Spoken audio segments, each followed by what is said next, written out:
yang pahalanya tidak terbatas. Hanya Allah Subhanahu wa ta'ala yang tahu besaran dari pahala amalan itu. Amalan apa saja ini yang begitu luar biasa sehingga besaran pahalanya hanya Allah saja yang tahu dan tidak ada batasannya. Karena umumnya ikhwan, amal ibadah yang kita lakukan itu paling sedikit Allah Subhanahu wa ta'ala akan berikan pahala setiap satu amalan itu 10 kali lipat. Itu paling sedikit. Sebagaimana dinyatakan di dalam Al-Quranul Karim surah Al-An'am ayat 160, wa man jaa bil hasanati falahu asyru amsalihah. Barang siapa yang mengamalkan satu kebaikan, maka bagi dia 10 kali lipat pahala. Dan Nabi SAW ketika menyebutkan pahala orang yang membaca Quran, Nabi mengatakan, man qara'a harfan min kitabillahi falahul hasanatu wal hasanatu bi asyri amsalihah. Barang siapa yang membaca satu huruf saja dalam Al-Quran, maka dia akan mendapatkan satu kebaikan yang dilipat gandakan 10 kali lipat kebaikan. Jadi paling sedikit orang yang melakukan amal kebaikan, kebaikan apa saja, itu akan dilipat gandakan 10 kali lipat. Ini paling sedikit. Tentu paling banyak ada yang sampai 700 kali lipat. Sebagaimana ketika Allah Subhanahu wa ta'ala menyebutkan dalam surah Al-Baqarah 261, mathalul ladzina yunfikuna amwalahum fi sabilillah kamathali habbatin ambatat sab'a sanabil fi kulli sumbulatin mi'atu habbah wallahu yudha'ifu liman yasha wallahu wasi'un alim. Permisalan orang-orang yang menginfakkan harta-harta mereka di jalan Allah, maka seperti orang yang menanam satu biji, kemudian tumbuh batang, dari batang ini tumbuh 7 ranting. Dari 7 ranting ini setiap rantingnya memiliki 100 buah. Artinya dari 7 ranting kali 100 buah menjadi 700. Itu pahala orang yang bersedekah di jalan Allah Subhanahu wa ta'ala akan dilipat gandakan 700 kali lipat. Dan Nabi SAW juga ketika bicara soal amalan puasa, Rasul mengatakan kullu amal ibni Adam yudha'af, setiap amalan anak Adam itu akan dilipat gandakan. Al hasanatu bi asyri amsalihha ila sab'umi'ati dhi'fin, di mana satu kebaikan akan dilipat gandakan menjadi 10 kali lipat kebaikan, menjadi 700 kebaikan. Tetapi di sana ada amal-amalan yang melebihi daripada 700 kali lipat pahala atau kebaikan, dan besaran hitungannya tidak ada yang tahu kecuali Allah Subhanahu wa ta'ala. Apa saja amalan ini? Ma'asyiral muslimin yang dimuliakan Allah Subhanahu wa ta'ala, yang pertama adalah orang yang berjihad di jalan Allah, orang yang berhijrah di jalan Allah Subhanahu wa ta'ala. Disebutkan dalam surah An-Nisa ayat 100, wa man yuhajir fi sabilillah yajid fil ardi muragaman katsiran wasa'a wa man yakhruj min baitihi muhajiran ila Allah wa rasulihi thumma yudrikuhul mautu faqad waqa'a ajruhu 'ala Allah. wa kana Allahu ghafurar rahim. Allah Subhanahu wa taala berfirman, barang siapa berhijrah di jalan Allah, niscaya mereka mendapati di muka bumi ini tempat hijrah yang sangat luas sekali dan rezeki yang banyak. Dan barang siapa keluar dari rumahnya dengan niat berhijrah karena Allah dan Rasulnya, kemudian Allah takdirkan kematian menimpanya sebelum sampai tempat tujuannya, maka sungguh telah tetap pahalanya di sisi Allah, dan Allah Maha Pengampun lagi Maha Penyayang. Ayat ini ada asbab nuzulnya. Ma'asyiral muslimin yang dimuliakan Allah Subhanahu wa taala, Al-Imam Ibnu Abbas atau sahabat Ibnu Abbas radhiyallahu anhu menyebutkan, ada seorang sahabat namanya Dhamrah ibn Jundub radhiyallahu anhu. Dhamrah ibn Jundub ini sudah tua. Jadi ketika awal-awal hijrah para sahabat Nabi sallallahu alaihi wasallam satu persatu hijrah dari Mekah ke Madinah. Sementara dia sudah tua dan tidak sanggup melakukan perjalanan.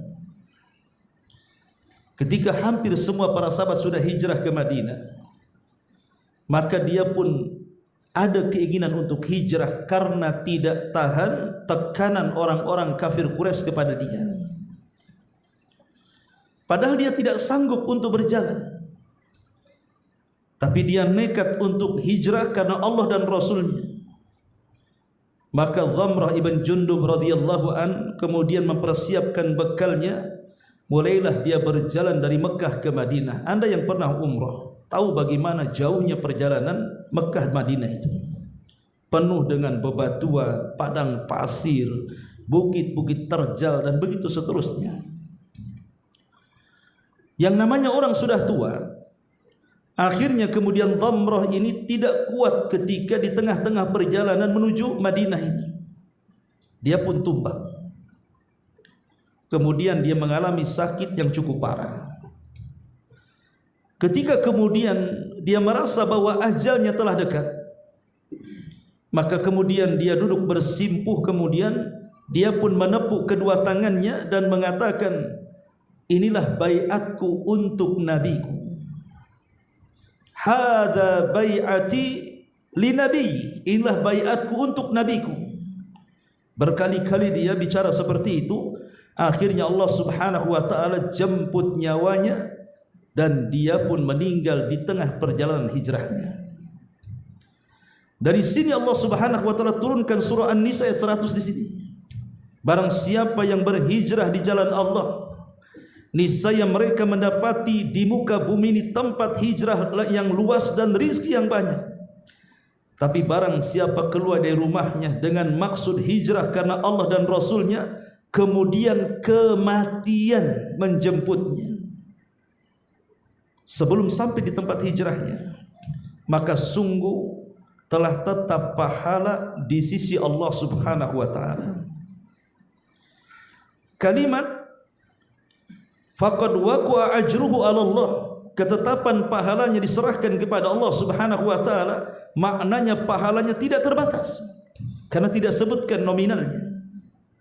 Dan ini selaras dengan hadis Nabi sallallahu alaihi wasallam, hadis yang biasa dicantumkan di permulaan kitab-kitab para ulama, seperti dalam Sahih Bukhari diletakkan di awal kitab, kemudian dalam kitab Arba'in Nawawi juga diletakkan di awal kitab. Ma'ruf hadis Umar bin Khattab radhiyallahu anhu. Kata Nabi sallallahu alaihi wasallam, innamal a'malu binniyat wa innamal likulli imri'in ma nawa.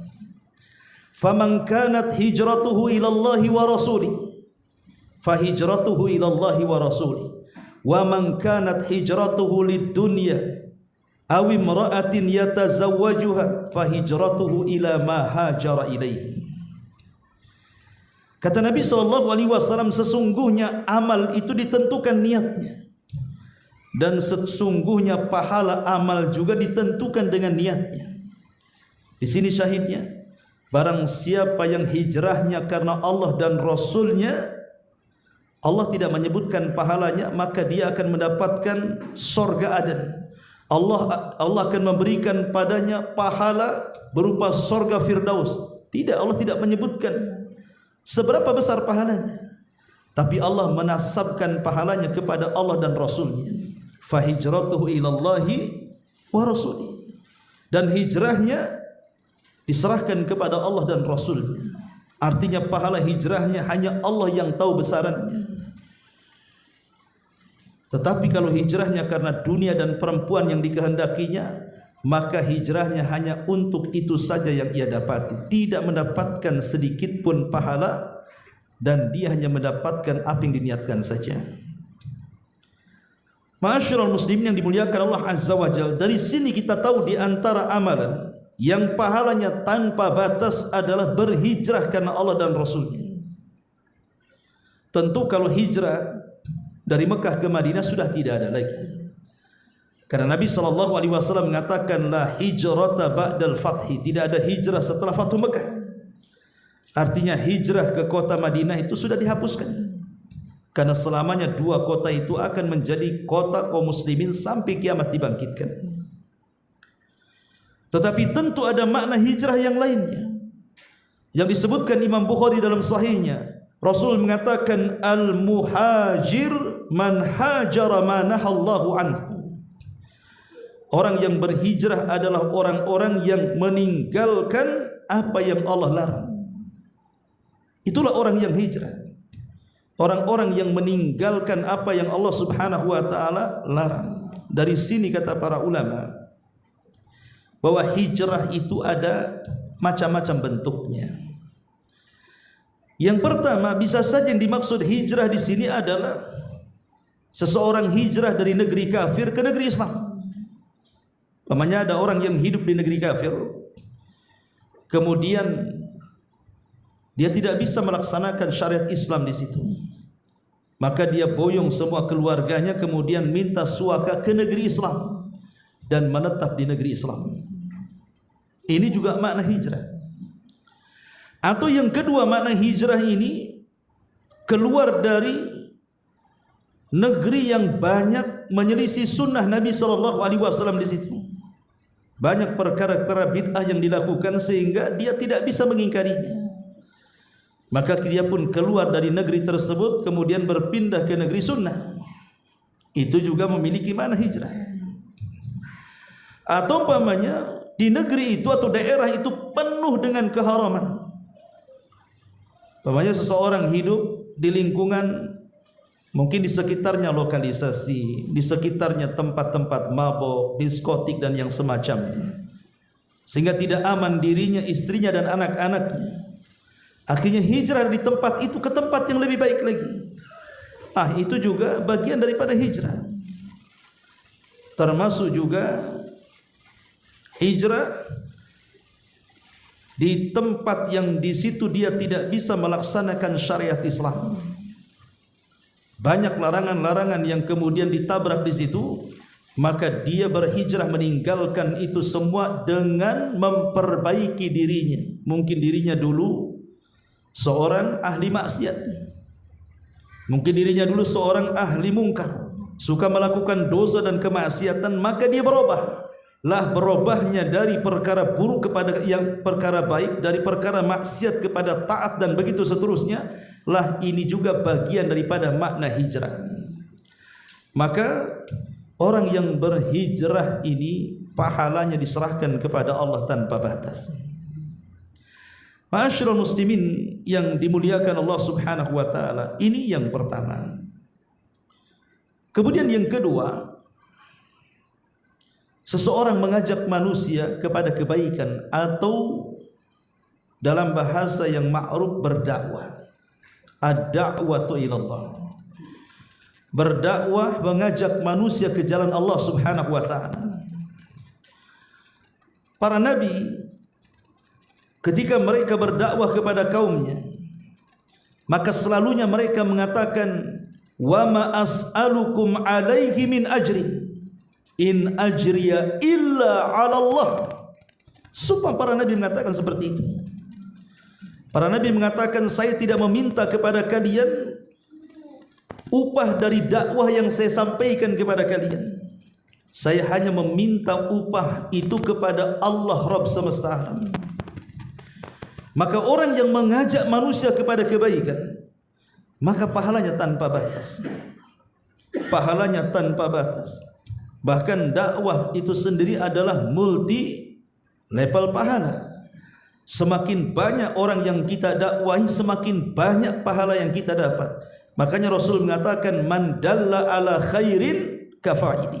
Siapapun yang mengajak manusia kepada kebaikan, maka pahalanya sama dengan orang yang melakukannya. Man dalla ala hudan kana lahu ajrun wa ajru man amila ba'dahu la yanqusu min ujurihim syai'a. Atau siapa yang mengajak manusia ke dalam petunjuk, maka dia dapat pahala dan pahala orang yang mengikutinya tanpa mengurangi pahala mereka sedikit pun. Maka kalaupun kita tidak bisa berdakwah seperti para ulama, para kiai, para ustaz, kita bisa berdakwah lewat keluarga. Kita bisa berdakwah kepada istri kita, kepada anak kita. Jadikan rumah tangga ini ajang dakwah. Kita berdakwah kepada orang tua kita, kepada bibi, paman dan semua kerabat-kerabat yang dekat dengan kita. Ajak mereka kepada kebaikan, sadarkan mereka dari maksiat. Karena pahala orang yang berdakwah itu tanpa batas. Ini yang kedua. Kemudian yang ketiga, di antara pahala tanpa batas adalah orang yang mudah memaafkan orang lain. Disebutkan dalam surah Asy-Syura ayat 40. Allah Subhanahu wa taala mengatakan, faman 'afa wa aslaha fa ajruhu 'ala Allah innahu la yuhibbul zalimin. Siapapun yang sanggup memaafkan kemudian memperbaiki diri, maka pahalanya diserahkan kepada Allah, dan sesungguhnya Allah tidak suka dengan orang-orang yang zalim. Di sini ada dua kata, ada aslah dan ada afa. Ada yang mengatakan bahwa yang dimaksud afa adalah tajawuz anidz dzambi wa tarkul iqabi alaihi. Jadi yang dimaksud memaafkan adalah seseorang mengampuni dosa orang lain atau kezaliman orang lain yang menzalimi kita. Kemudian setelah itu kita tidak membalas dendam kepadanya. Pertama, kita maafkan dosa-dosanya. Yang kedua, kita tidak akan membalasnya. Itu disebut memaafkan. Karena banyak orang yang dalam lisannya mengucapkan kalimat maaf, tapi dalam hatinya penuh dengan dendam. Bahkan ada juga yang kemudian lisan dengan hatinya berbeda. Lisannya mengatakan maaf, besoknya pula dia melancarkan dendamnya. Itu bukan maaf. Ya, karena maaf itu artinya seseorang memaafkan kesalahannya dan kita tidak membalas dari dosa-dosanya. Ma'asyiral muslimin yang dimuliakan Allah Azza wa Jalla, di dalam Al-Quran, tepat dalam surah Nur ayat 22, ada satu kisah menarik. Jadi Aisyah Ummul Mukminin radhiyallahu anha menceritakan tentang kisah Abu Bakar Siddiq radhiyallahu anhu. Jadi Abu Bakar Siddiq ini merasa kesal dengan kerabatnya, namanya Mishtah ibn Utsatsa. Mishtah ibn Utsatsa. Kenapa Abu Bakar kesal dengan Mishtah ini? Karena ketika Aisyah putrinya disebarkan berita dusta bahwa dia berzina dengan seorang sahabat namanya Safwan ibn Mu'attil. Usai melakukan peperangan, kemudian Aisyah ketinggalan dalam perjalanan, kemudian ditolong oleh Safwan ibn Mu'attil.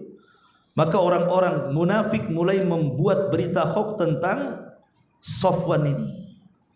Kenapa Aisyah bisa tertinggal dari pasukan? Kenapa pula kemudian dia diselamatkan oleh Safwan? Pasti ada perselingkuhan di sini. Akhirnya tersebar isu bahwa Aisyah berzina dengan Safwan. Bayangkan Nabi SAW, tidak ada istri beliau yang lebih dicintai melebihi Aisyah, tiba-tiba dituduh berzina. Apa tidak sakit hati Nabi? Apalagi giliran Aisyah radhiyallahu anha itu 2 malam dibandingkan istri yang lainnya. karena hadiah daripada Saudah bintu Jam'ah, sehingga kedekatan Aisyah dengan Rasul itu luar biasa. Tiba-tiba istri yang dicintainya, yang paling dekat dengannya, yang Jibril selalu turun di kamarnya, dituduh berzina pula. Sakit hati Nabi, sampai Rasul tidak mau menemui Aisyah hampir 1 bulan lamanya. Kenapa Rasul tidak menemui Aisyah 1 bulan lamanya? Karena menunggu wahyu. Boleh jadi turun wahyu. Kalau memang berita itu benar, tentu Allah akan benarkan. Kalau memang berita itu hoax, tentu Allah akan dustakan. Tetapi sayang, 1 bulan Rasul menunggu wahyu, Jibril pula tak turun-turun. Makin sesaklah dada Nabi. Akhirnya Nabi SAW kemudian langsung mendatangi Aisyah Ummul Mukminin radhiyallahu anha. Kemudian mengatakan, ya Aisyah, kalau memang engkau melakukannya, maka bertobatlah kepada Allah. Fa in taba taballahu alaiki. Kalau engkau bertobat, maka Allah akan mengampuni dosa-dosamu. Tetapi kalau engkau tidak melakukannya, maka tenang saja, pasti Allah akan menurunkan ayat dari 7 lapis langit sana, ayat tentang pembebasan dirimu, bahwa engkau tidak berzina.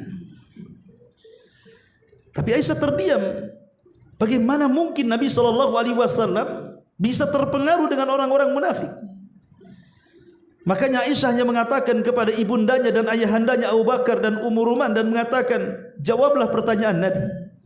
Tapi kedua orang tuanya hanya bisa menangis saja dan mengembalikan jawaban itu kepada dirinya. Aisyah makin sedih, tidak ada pembelaan dari Rasul, tidak ada pembelaan dari 2 orang tuanya. Dia hanya mengambil selimut kemudian menutup diri dalam kasur. Sampai akhirnya tiba-tiba kemudian Rasul bergetar, dan itu pertanda wahyu turun. Tiba-tiba Nabi SAW selang beberapa saat langsung berdiri dan mengatakan, absyir ya Abu Bakr, berbahagialah wahai Abu Bakar, Allah telah menurunkan ayat pembebasan tentang Aisyah bahwa dia tidak berzina dengan Safwan. Turunlah surah Nur ayat 1 sampai 9, bahwa Aisyah tidak berzina, bahwa berita itu berita hoax yang didengung-dengungkan orang-orang munafik. Lah salah satu sahabat Rasul yang ikut memfitnah, terpengaruh dengan berita hoax ini, hadisatul ifki ini, salah satunya adalah Mishtah ibn Utsasah, yang notabene kerabat Abu Bakar, ikut pula memfitnah dia. Padahal Mishtah ini rumah ya dikasih Abu Bakar, bulanan ya dikasih Abu Bakar, semua keperluannya dikasih Abu Bakar, namanya kerabat. Dan Abu Bakar orang yang paling dermawan, apalagi kepada kerabatnya. Tiba-tiba yang selama ini disedekahi setiap bulannya, dipenuhi kebutuhan dan keluarganya, ikut pula memfitnah Aisyah putrinya. Dari sini Abu Bakar manusia, ikhwan, manusiawi, sakit hati, ya. Dari situ dia bersumpah untuk menghentikan bantuan kepada Mishtah, apalagi setelah jelas-jelas turun wahyu bahwa putrinya tidak bersalah. Tetapi ketika Abu Bakar kemudian bersumpah untuk tidak menolong Mishtah lagi, turun surah Nur ayat 22. Wala ya'tali ulul fadli minkum wasa' an yu'tu ulil qurba wal masakin wal muhajirin fi sabilillah wal ya'fu wal yasfahu ala tuhibbuna an yaghfirallahu lakum wallahu ghafurur rahim. Tidak boleh orang-orang yang diberikan kecukupan seperti Abu Bakar tiba-tiba bersumpah untuk tidak memberikan sedekah hartanya kepada kerabat orang miskin dan orang-orang yang berhijrah di jalan Allah. Tapi hendaklah dia harus memaafkan dan berlapang dada. Tidakkah Allah ingin mengampuni dosa-dosamu? Dan Allah itu Maha Pengampun lagi Maha Penyayang. Ditegur oleh Allah Azza wa Jalla di sini. Ketika turun ayat ini, langsung Abu Bakar Siddiq radhiyallahu anhu bersumpah untuk kembali menafkahi Mishtah 2 kali lipat daripada sebelumnya. Luar biasa. Itulah sifat al-afu namanya. Abu Bakar memaafkan Mishtah dan tidak akan membalasnya lagi. Karena tujuan dia itu memberikan sedekah kepada kerabatnya dan orang-orang miskin, adalah ingin supaya dosa-dosanya diampuni oleh Allah Subhanahu wa taala. Maka sifat al-afwu ini adalah sifat yang luar biasa yang harus dimiliki setiap muslim. Di dalam surah Al-Imran ayat 133 sampai 134 Allah juga mengatakan wasari'u ila maghfirati mir rabbikum wa jannatin arduhas samawati wal ardu iddat lil muttaqin alladzina yunfikuna fi sarra'i wadh dharra'i wal kadhiminal ghaidha wal 'afina 'anil nas wallahu yuhibbul muhsinin. Bersegeralah kalian menuju ampunan dari Rabb kalian, karena sorga yang luasnya selangit dan sebumi itu diperuntukkan untuk orang-orang yang bertakwa. Siapa orang yang bertakwa itu? Orang-orang yang menginfakkan harta mereka baik dalam kondisi sembunyi-sembunyi ataupun terang-terangan. Kemudian juga sifatnya wal kadhiminal ghaidh. Orang yang bertakwa adalah orang yang menyembunyikan emosinya, kemarahannya dalam dadanya, dia pendam saja. Wal afina anin nas, dan dia pun memaafkan manusia. Wallahu yuhibbul muhsinin, dan Allah sangat suka dengan orang-orang yang berbuat baik. Ayat ini ada kisah menarik dari cicit Nabi SAW, Zainul Abidin, atau dikenal dengan Husain ibnu Ali ibnu Husain ibnu Ali, Husain putra Ali, putra Husain, putra Ali, putra Ibn Abi Talib, Abu Talib radhiyallahu anhu, atau dikenal dengan Zainul Abidin. Satu-satunya putra daripada Husain yang selamat di Karbala. Lah ketika Husain ini Zainul Abidin kunyahnya, karena lebih dikenal kunyahnya dibandingkan namanya, Zainul Abidin kita sebut Zainul Abidin rahimahullahu taala, cicit Nabi SAW, satu-satunya keturunan Husain yang selamat di Karbala. Jadi Husain ini diberkahi hartanya oleh Allah Subhanahu wa taala sehingga menjadi kaya raya. Tetapi dia difitnah oleh penduduk Madinah bahwa dia tidak pernah bersedekah. Zainul Abidin ini tidak pernah bersedekah. Padahal setiap malam Zainul Abidin ini membawa gandum, kemudian digendong di bahunya, tidak ada yang tahu kecuali Allah. Kemudian diletakkan di pintu-pintu rumah orang-orang miskin setiap malam. Diletakkan di rumah sana, rumah sini, nggak ada yang tahu. Orang miskin besoknya buka pintu sudah ada gandum. Dan kalau habis buka pintu ada gandum lagi, seolah-olah tahu kapan habisnya. Dan itu puluhan banyak orang-orang miskin di zaman itu ditolong oleh Zainul Abidin tanpa mereka tahu. Walaupun demikian, tetap saja Zainul Abidin dituduh bakhil. Terkadang ikhwan, ada orang berbuat baik itu tidak mesti dapat pujian manusia. Banyak juga orang tak suka. Ketahuannya kalau yang bersedekah di pintu-pintu orang-orang miskin ini adalah Zainul Abidin Ali ibn Husain, saya terbalik tadi, Ali bin Husain namanya. Ali ibn Husain ibn Ali ibn Abi Talib. Ketika dia meninggal, jadi pemandi jenazah dia menceritakan bahwa di pundak Ali ibn Husain atau Zainul Abidin itu penuh dengan kapal. Kapal kalau orang sering manggul itu kan kasar akhirnya, kapalan gitu ya. Kemudian dikuatkan dengan tidak ada laginya gandum di depan rumah-rumah orang itu. Hilang gandumnya.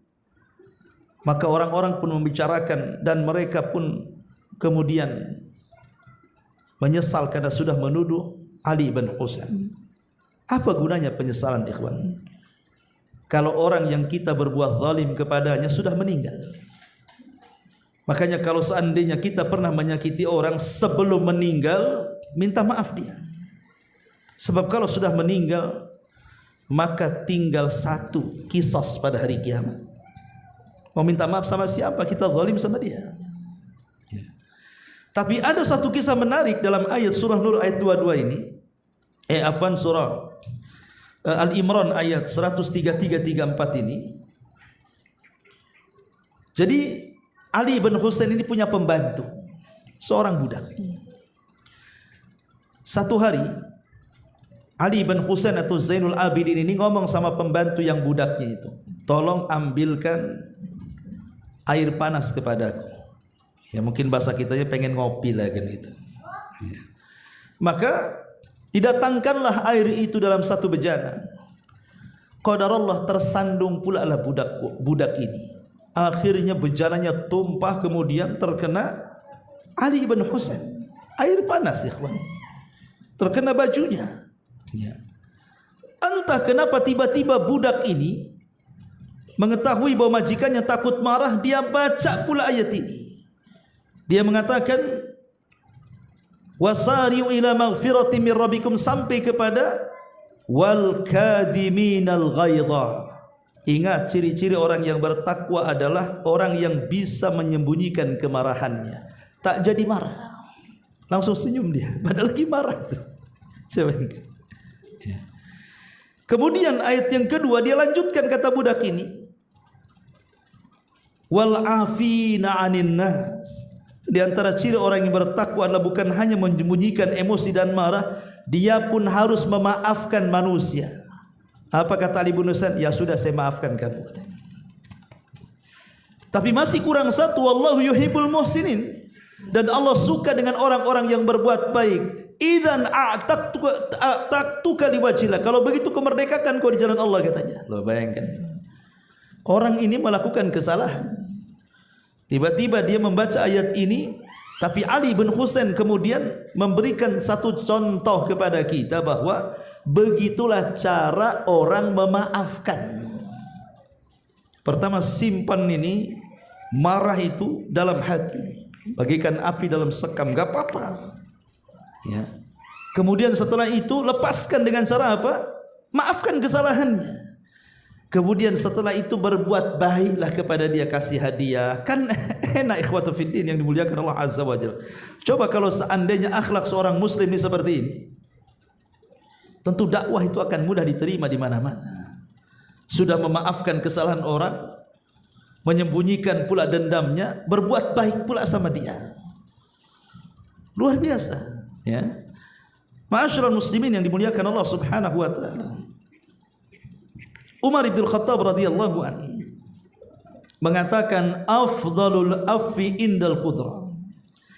Bahwa afdal orang memaafkan itu ketika dia sanggup untuk membalas. Dia sanggup untuk membalas karena dosa dia kepada kita, tapi kita tahan, kita maafkan dia. Itulah seafdal-afdalnya memaafkan. Kan ada orang yang kemudian berbuat zalim kepada kita, tapi kita tidak sanggup membalas dia. Mungkin karena dia kuat, karena dia kaya, karena dia punya jabatan, kita terzalimi diam saja. Tapi ada orang-orang itu yang ketika dizalimi dia sanggup membalas kezalimannya, tapi tidak dilakukannya. Dia maafkan kezalimannya. Kata Umar, afdalul afi indal qudrah. Seutama-utama memaafkan itu ketika dia sanggup membalas. Ya. Kemudian juga dikatakan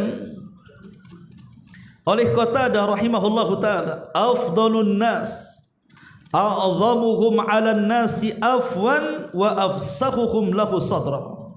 Seutama-utama manusia adalah manusia yang paling besar memaafkan kepada manusia lainnya dan yang paling melapangkan dadanya untuk orang lain. Kemudian juga dikatakan oleh Al-Hasan Al-Basri, afdalu akhlaqil mu'min al-afwu. Afdal-afdalnya akhlak seorang mukmin adalah dia sanggup memaafkan. Bahkan dikatakan oleh Umar bin Abdul Aziz rahimahullahu taala, ahabbul umur ilallahi thalatha.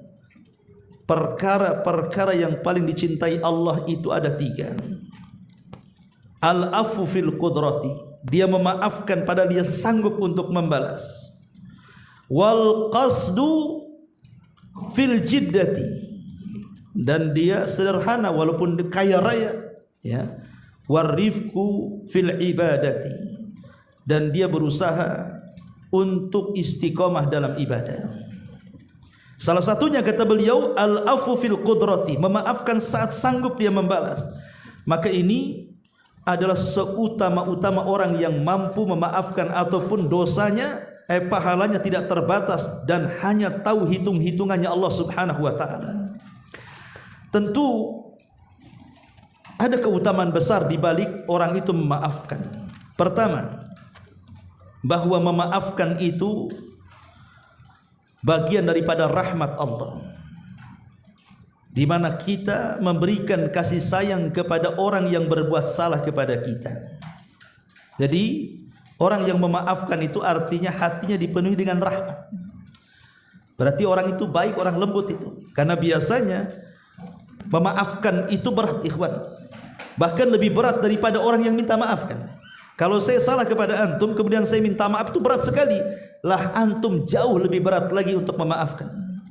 Bahkan terkadang ada orang mengatakan enak saja, sudah salah tinggal minta maaf saja. Oh tak bisa kan, itu ada orang yang mengatakan seperti itu, ya. Tetapi ketika dia bisa memaafkan berarti memang hatinya dipenuhi dengan rahmat. Kemudian yang kedua, bahwa memaafkan itu bagian dari imtisalun li amrillah.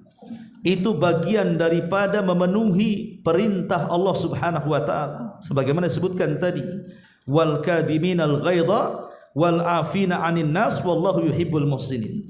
Kemudian yang ketiga, bahwa memberikan maaf kepada orang lain itu salah satu tali yang mengikat masyarakat muslim dimanapun mereka berada. Tapi sebaliknya orang yang susah memaafkan itu akan mencerai-beraikan masyarakat muslim. Makanya orang yang memudah memaafkan itu akan mudah bergaul dia. Tapi orang pendendam itu akan sulit bergaul. Kenapa? Ketemu aja tidak mau. Ketemu di jalan saja, kalau bisa cari jalan lain. Ngapain pula jalan ke situ? Orang itu suka di situ katanya. Ya. Kemudian juga yang keempat, bahwa memaafkan itu sebab akan mendapatkan redha Allah Subhanahu wa taala. Dan juga sebab mendapatkan ketakwaan kepada Allah Subhanahu wa taala. Dan orang yang memaafkan itu salah satu penyebab ulfa. Ulfa itu artinya wahdatul muslimin, persatuan kaum muslimin dimanapun mereka berada. Jangankan ibaratnya satu negara, satu RT saja. Kalau seandainya pada setiap kesalahan dalam rapat kemudian saling memaafkan, kan enak ikhwan. Ini enggak, kadang-kadang saling menyalahkan dalam rapat itu. Nanti selepas bubar rapat itu tidak mau ketemu lagi. Malas rapat katanya. Kenapa? Begini, begitu, begitu. Coba tingkat RT saja kadang-kadang kalau tidak menjadi pemaaf itu bubar itu masalah rapat itu. Ya. Kemudian juga bahwa kita ini sedang berakhlak dengan akhlak Allah. Karena di antara satu nama-nama Allah Subhanahu wa taala adalah Al-Ghafir, At-Tawwab, ya, Al-Afu. Itu nama Allah. Lah ketika kemudian kita ini berusaha untuk memaafkan orang lain, berarti telah bersifat dengan sifat Allah. Telah tasyabuh dengan nama-nama Allah. Dengan harapan ketika kita memaafkan orang, Allah juga memaafkan dosa-dosa kita. Itu harapan kita ini ketika menjadi orang pemaaf, supaya Allah memaafkan dosa dan kesalahan kita, ya. Dan lebih daripada itu, bahwa memaafkan itu adalah bentuk syukur kita kepada Allah Subhanahu wa taala. Tetapi memaafkan itu kan ada dua. Apa semua orang yang salah dimaafkan? Tidak. Tidak semua orang yang melakukan kesalahan dimaafkan. Karena memaafkan itu ada dua jenis. Ada afwun mamduh, ada afwun mazmum. Ada memaafkan terpuji, ada memaafkan tercela. Bagaimana sifat memaafkan terpuji? Ya tentu ketika seseorang memaafkan orang lain tanpa syarat, dan kesalahannya memang pantas untuk dimaafkan, dan ketika dimaafkan tanpa memberikan syarat, betul-betul karena mencari ridha Allah Subhanahu wa taala, maka ini bagian daripada akhlak yang baik. Karena ada orang memaafkan itu pakai syarat kan? Saya maafkan kamu, tapi jangan kau ulangi. Syaratnya. Ya. Ada orang pakai syarat kan? Ya. Baik, saya maafkan, tapi awas. Kalau kemudian orang kemudian memaafkan dengan syarat, berarti belum merupakan belum totalitas ketika dia itu memberikan maaf. Kalau kasih maaf selesai, kasih maaf, nggak usah pakai syarat-syarat. Ya. Seperti umpamanya kita ini menasihati anak kita dengan penuh dengan kecintaan. Baik, abimu sayang dengan kamu, tapi kamu harus belajar. Itu kan syarat namanya. Ya. Abimu sayang kepadamu, tapi awas kalau ke sana. Gak boleh sayang-sayang saja. Kenapa pakai syarat? Berarti kan dia tidak mutlak syarat sayangnya kepada anak kan. Sama dengan orang memaafkan juga gitu. Maka memaafkan terpuji itu ketika dia memaafkan betul-betul tanpa syarat, dan memang ketika memaafkan itu dia mencari pahala Allah Subhanahu wa taala. Tapi di sana ada afun madhmum. Memaafkan itu sangat tercela. Apa saja? Mereka adalah orang-orang yang memang tidak layak untuk dimaafkan. Seperti umpamanya ada orang mencuri, kemudian sampai ke tangan pengadilan hakim. Hakim tidak boleh memaafkan. Harus ditegakkan had, hukuman. Mencuri potong tangan. Makanya di zaman Nabi SAW ada seorang wanita anak pejabat dari satu kabilah mencuri. Sampailah kabar ini kepada Rasul. Kata Rasul, potong tangan. Tiba-tiba kerabatnya mengatakan, gimana ya caranya melobi Rasul agar jangan dipotong tangannya? Oh kalau gitu kita lobi saja istri-istrinya. Maka salah satu istri Rasul kemudian meminta agar wanita dimaafkan. Kata Rasul, tidak, potong tangannya. Kemudian mereka melobi lagi, kita cari aja orang yang paling disayang Nabi. Siapa yang paling disayang Nabi? Usama ibn Zaid. Itu sahabat yang paling disayang oleh Nabi. Bilang sama Usama, bisa enggak melobi Rasul jangan dipotong tangannya? Usama datang kepada Rasulullah. Marah Rasul dan mengatakan, hei Usama, hancurnya umat sebelum kalian. Itu kalau mencuri anak pejabat, itu hukum itu tumpul ke atas tajam ke bawah. Tapi kalau orang miskin yang mencuri, langsung ditegakkan hukuman. Kemudian Rasul mengatakan, ya Usama, lau Fatimah binta Muhammadin saraqat laqata'tu yadaha. Hei Usama, kalau Fatimah putriku mencuri, aku yang akan potong tangannya. Jadi kalau sudah sampai ke tangan hakim, tidak boleh hakim membatalkan hukuman. Harus ditegakkan hukumannya. Ya, ini yang pertama contoh. Kalau sampai memaafkan, tercela di sini, menyelisih sunnah Nabi sallallahu alaihi wasallam. Ya. Ataupun umpamanya para pelaku maksiat yang kita tahu bahwa maksiatnya itu tidak akan berhenti, tidak bisa dimaafkan. Umpamanya antum punya tetangga, di rumahnya ada mabuk, ada ini, ada itu. Lapor RT. Ya, kemudian ramai, akhirnya antum laporkan ke polisi, ditangkap. Minta ampun sama antum supaya dicabut laporannya umpamanya kan. Tapi antum tahu kebiasaan orang itu yang ke-100 kalinya ngelapor itu. Ini yang ke-100 kalinya ngelapor gitu kan, tetap aja keluar dari penjara gitu lagi. Orang kayak gini ngapain dimaafkan? Proses kan itu. Ya, jadi ada orang-orang itu yang tidak kapok gitulah, yang tidak kapok ngapain dimaafkan? Supaya ada efek jerah kan. Ataupun mungkin dia orang yang punya akidah sesat, menyesatkan, ngaku nabi, menyesatkan manusia, nggak bisa dimaafkan, proses. Ya. Supaya jerah dia. Karena kadang-kadang ada di negeri kita ini orang yang ngaku Imam Mahdi, ngaku Nabi, ngaku ini, ngaku itu, diproses di kepolisian.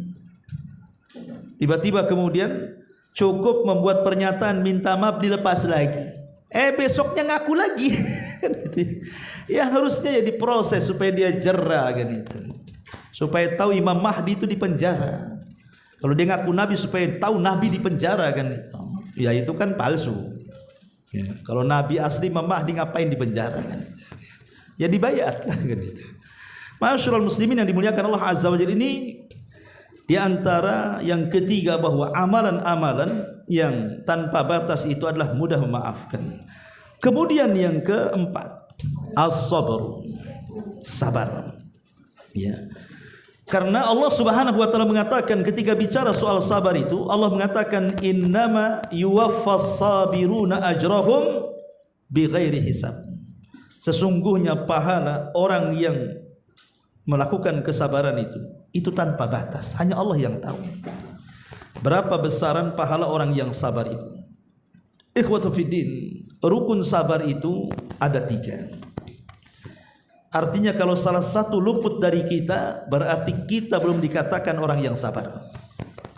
Apa rukun sabar itu? Yang pertama, habsun nafsi anit tasakhut. Berusaha untuk menekan jiwa, menahan hati supaya tidak tasakhut bil maqdur, supaya tidak menyalahkan takdir. Ini yang pertama, hati tahan. Jangan sampai terbesit dalam hati kita ini, tiba-tiba kita mengatakan dalam hati kita, kenapa nasibku seperti ini? Kenapa nasib orang itu seperti itu? Kenapa saya seperti ini terus? Kenapa si anu seperti itu terus? Jadi ada orang-orang yang tidak sabar, hatinya kemudian terbesit menolak takdir. Ini yang pertama. Yang kedua, habsul lisan anis syakwa. Rukun sabar yang kedua, lisannya ditahan untuk tidak suka mengadu. Kalau lisannya suka mengadu, berarti tanda tak sabar. Coba kan lihat, ada orang-orang yang dikit-dikit ngeluh, ketemu dia ngeluh. Nampak dia datang aja pasti mau ngeluh. Kan ada orang itu. Ini muka-muka ngeluh ini, ya. Kalau lisannya suka mengeluh, suka mengadu, ini tanda tak sabar. Kemudian yang ketiga, habsul jawarih an fi'li ma yaghdabu. Dia menahan anggota badannya dari kepala sampai kaki, jangan sampai kemudian memunculkan kemurkaan Allah. Ya. Dengan cara apa? Dengan cara ada orang tidak sabar karena kematian itu merobek-robek, mencukur-cukur rambut, berguling-guling kan begitu, memaki-maki orang. Tidak boleh. Inilah disebut dengan arkanus sabri. Kalau hati kita bisa kita tahan, lisan kita bisa kita tahan, anggota badan kita bisa kita tahan, berarti kita menjadi orang yang sabar. Karena rukun sabar ini harus ada.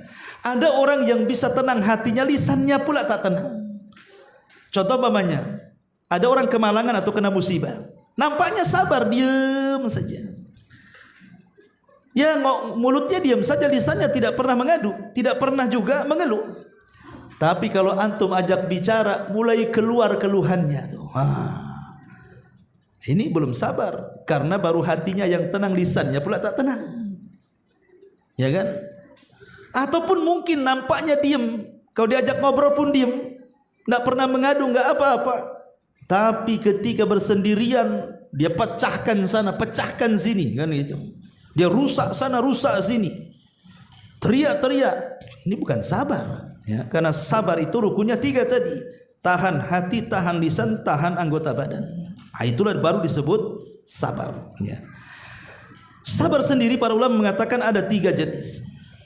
Dan yang paling tinggi tentu sabar di atas ketaatan kepada Allah. Sabar ketika sholat. Sebab orang sholat kalau tidak sabar, ngebut-ngebutan tuh, enggak khusyuk dia, ya. Sabar ketika puasa, kalau tidak sabar batal puasanya. Sabar ketika sedekah, sabar ketika haji, sabar ketika baca Quran, dan begitu seterusnya. Lah, tingkatan sabar di atas ketaatan ini tingkatan sabar tertinggi dalam ilmu sabar. Yang kedua, sabar ketika meninggalkan maksiat. Tetangga bergibah, sabar untuk tidak bergibah. Tetangga berjalan ke tempat maksiat, saya tidak akan berjalan ke tempat maksiat, sabar. Ketika ada orang bermusuhan, diajak, ayo kita musuhan juga, oh tidak, kau aja yang bermusuhan, saya tidak. Sabar. Ini tingkatan kedua nih, sabar ketika meninggalkan kemaksiatan. Dan tingkatan yang ketiga, sabar ketika menerima qada dan qadar.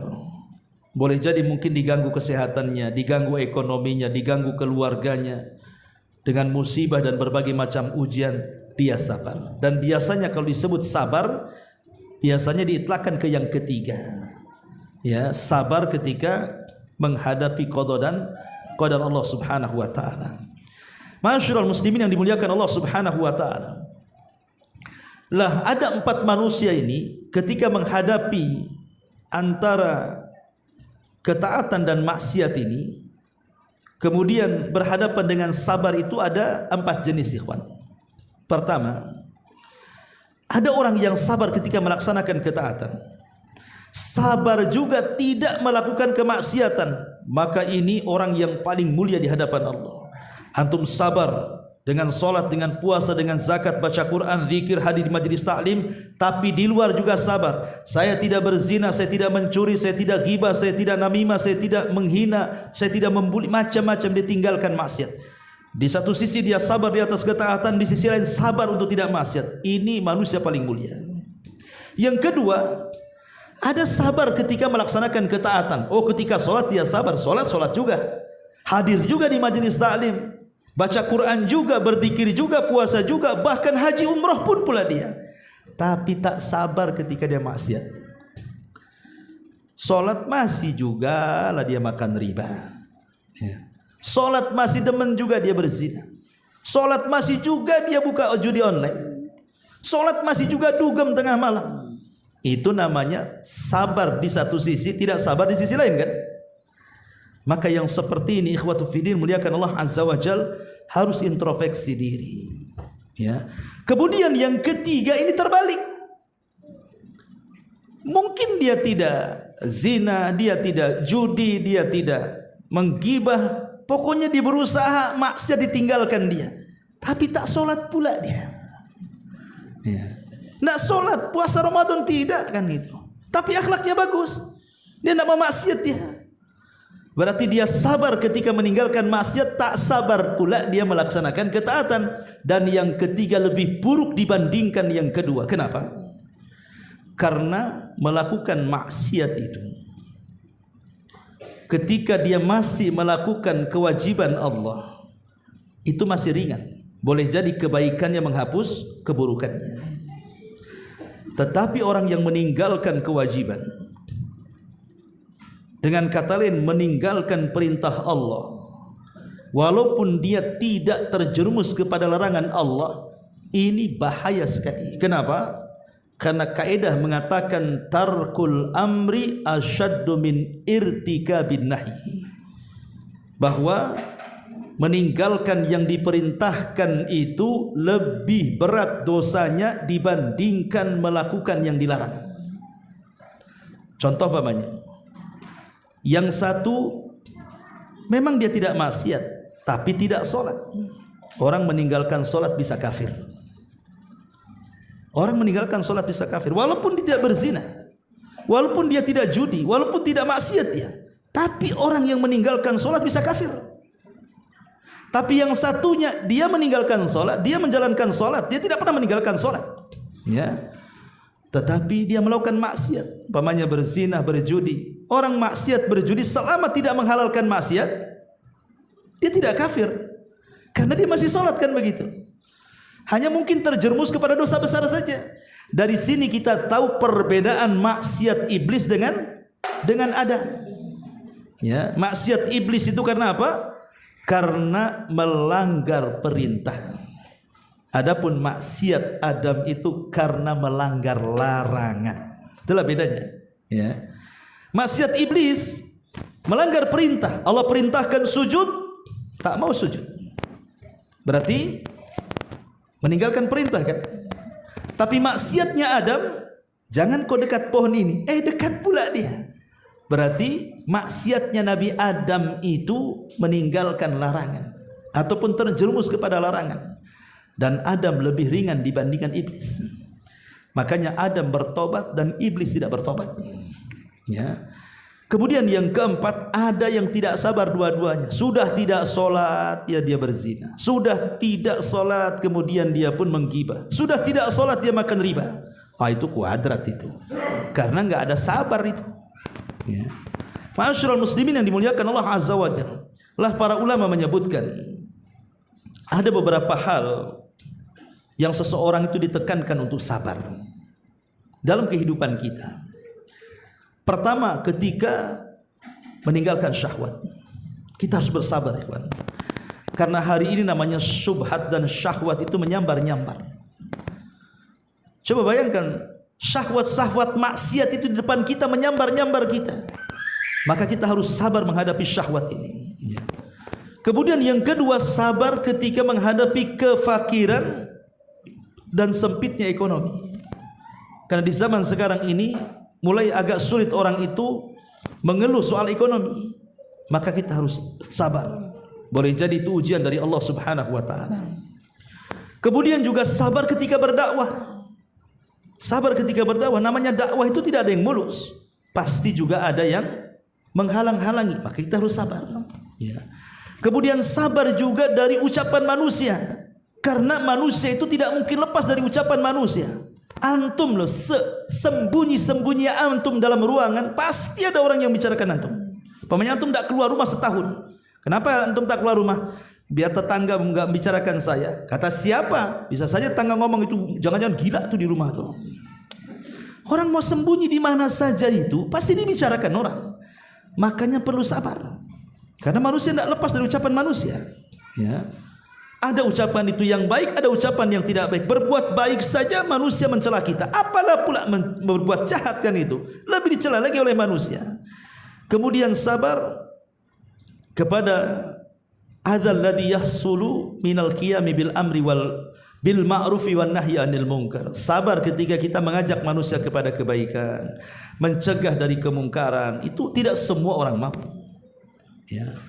Kemudian juga sabar ketika kita bekerja untuk tidak memakan yang haram, untuk tidak melakukan kecurangan. Kalau dia seorang pedagang, dia tidak nipu, dia tidak makan riba, dia tidak mengurang takaran, timbangan, meteran dan yang semacamnya. Atau kalau dia bekerja di perusahaan, dia sabar untuk tepat waktu. Ingat, antum 1 menit saja antum telat, uang antum haram dimakan. Yang 1 menit itu.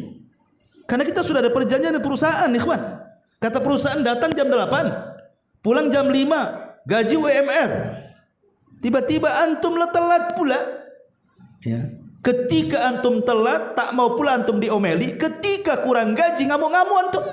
Gaji kurang katanya. Aneh orang ini. Ingat, telat 1 menit saja, berarti yang 1 menit itu haram dimakan.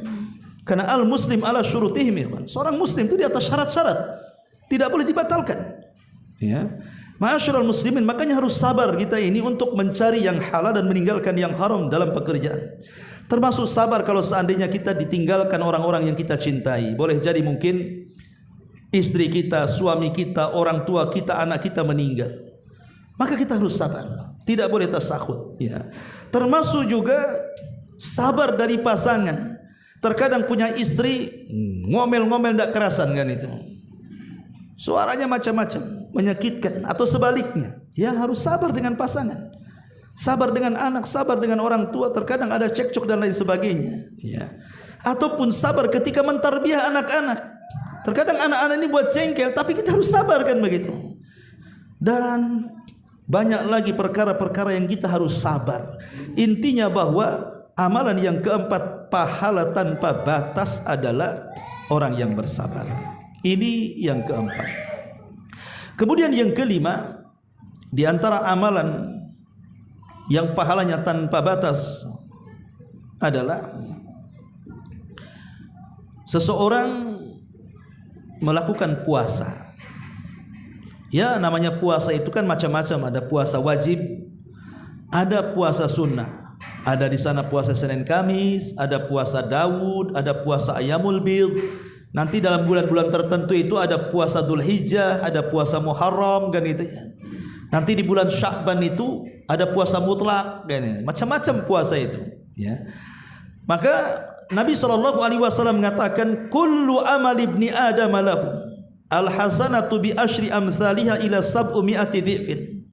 Setiap amalan anak Adam itu mendapatkan pahala 1 yang dilipat gandakan 10 kali lipat sampai 700 kali lipat. Kemudian Allah berfirman dalam hadis qudsi, illa siyam, kecuali puasa. Fa innahu li, karena puasa itu untukku, wa ana azzibihi, aku yang akan membalasnya. Artinya puasa itu milik Allah, Allah yang akan membalasnya. Allah dalam hadis qudsi ini tidak menyebutkan berapa nominalnya kan. Hanya Allah mengatakan puasa untukku, aku yang akan membalasnya. Sampai ada seorang syekh memberikan logika seperti ini. Jadi nanti pada hari kiamat, ketika manusia berada di ujung titian sirat itu disebut kontorah di situ. Di kontorah inilah terjadi kisos yang disyaratkan dalam hadis Nabi SAW. Atadruna mal muflisu hadil ummah, tahukah kalian siapa yang bangkrut dari umat ini? Kata Nabi SAW, orang yang datang dengan salat, dengan ini, dengan itu macam-macam, tapi di satu sisi dia mendolimi si anu, memukul si anu, gibah kepada si anu, meneteskan macam-macam kezalimannya. Nanti antara yang zalim dan yang dizalimi akan ketemu di kontor itu. Padahal kontor itu sudah ujung sirat, artinya depannya pintu-pintu surga. Tinggal masuk surga saja. Tiba-tiba dihalang ketika kakinya mau melangkah ke pintu surga. Tunggu dulu. Kau dulu yang mendolimi saya. Dulu kau ambil harta saya. Mana pahalamu? Dibagi pahalanya. Ketika melangkah lagi dicegat lagi. Dulu kau zalim sama aku. Kau gibai aku loh. Mana pahalamu? Terus. Coba berapa orang yang setiap hari kita sakiti dengan lisan, dengan perbuatan ikhwan. Nanti di kantor itu akan satu-satu mencegat kita. Mana pahalamu? Mana pahalamu? Mana pahalamu? Sampai habis pahalanya. Ketika habis pahalanya, artinya kesempatan masuk surga itu sudah sedikit. Tiba-tiba masih banyak pula lah orang yang dizalimi. Kemudian mengatakan, dulu kau pernah berbuat zalim kepada saya, mana pahalamu? Pahalaku sudah habis. Kemudian orang-orang yang zalim mengatakan, tidak apa-apa, kau tidak memberikan pahala kepadaku, tapi nih dosaku tanggung. Nih dosaku tanggung, nih dosaku tanggung. Bayangkan, apa enggak bangkrut? Pahala dikasih orang, dosa pula ditanggung dia. Kalau dalam ilmu usaha itu modal habis, utang pula tak terbayar, itu namanya. Itulah disebut bangkrut. Ketika dia sudah putus asa, kakinya hendak melangkahkan kembali kepada jahanam, tiba-tiba dipanggil oleh Allah Subhanahu wa taala. Kemudian Allah mengatakan, engkau tidak layak masuk neraka, engkau layak masuk surga. Kemudian mengatakan, ya Rabb, pahalaku ludes, dosa orang ku tanggung, apakah pantas aku masuk neraka? Maka Allah Subhanahu wa taala kemudian memperlihatkan pahala yang sangat banyak sekali untuk dia. Ini stok pahala. Kemudian dikatakan bahwa itulah pahala puasa yang disabdakan Nabi SAW hadis qudsi itu, as-saumu li wa ana azzibihi, puasa itu untukku, kata Allah, aku yang akan membalasnya. Rupanya pahala puasa disimpan oleh Allah sebagai kejutan bagi orang-orang yang sudah putus asa pada hari kiamat. Makanya jangan malas untuk puasa. Walaupun Senin Kamis, puasa Daud, Ayyamul Bid, puasa mutlak dan begitu seterusnya kan itu. Ini yang kelima, ya. Masyarul muslimin yang dimuliakan Allah Subhanahu wa taala. Kemudian yang terakhir, yang keenam, ya. Di antara puasa tanpa batas adalah seseorang yang melaksanakan qiyam al-lail, salat malam. Perhatikan sebuah hadis. Hadis ini dari Abdullah ibn Amr ibn As radhiyallahu an, Rasulullah SAW bersabda, kata Nabi SAW, man qama bi ashri ayatin lam yuktab minal ghafilin. Siapa yang solat malam tahajud kemudian antum baca 10 ayat dalam solat antum, umpamanya ya rakaat pertama ad-duha, rakaat kedua at-tin, itu kan sudah lebih 110 ayat tuh. Maka antum dicatat termasuk orang-orang yang tidak lalai. Kemudian kata Nabi SAW, man qama bi mi'ati ayatin kutiba minal qanitin. Tapi kalau antum baca 100 ayat dalam solat malam, meningkat bukan hanya dari orang lalai, tetapi minal qanitin, orang-orang yang qanit, orang-orang yang tunduk taat kepada Allah Azza wa Jalla. Tapi lihat potongan yang terakhir, wa man qama bi alfi ayatin. Tapi kalau kita bisa berdiri dengan 1000 ayat, kita baca 1000 ayat, Al-Baqarah umpamanya lah 1000 ayat kan begitu, kita habiskan 1000 ayat itu, maka Rasul mengatakan kutiba minal muqantarin, maka dia akan diberikan balasan dengan pahala tanpa batas. Dengan syarat solat malamnya membaca di atas 1000 ayat, maka pahalanya tanpa batas. Hanya Allah Subhanahu wa taala yang akan memberikan. Apalagi kalau solatnya di sepertiga malam akhir, di situ Allah turun, kemudian menawarkan, siapa yang berdoa ku kabulkan, siapa yang minta ku kasih, siapa yang meminta istighfar ku ampuni, dan begitu seterusnya. Dan juga waktu itu waktu yang sangat disaksikan para malaikat, dan waktu itulah waktu di mana rahmat Allah Subhanahu wa taala turun, tentu keutamaannya semakin berlipat bagi orang yang bisa melaksanakan salat tahajud ataupun qiyamul lail. Wallahu a'lam bishawab. Inilah di antara amalan-amalan yang pahalanya tanpa batas, karena sudah jam 9. Ya, sebelum saya tutup, kalau ada yang bertanya silakan.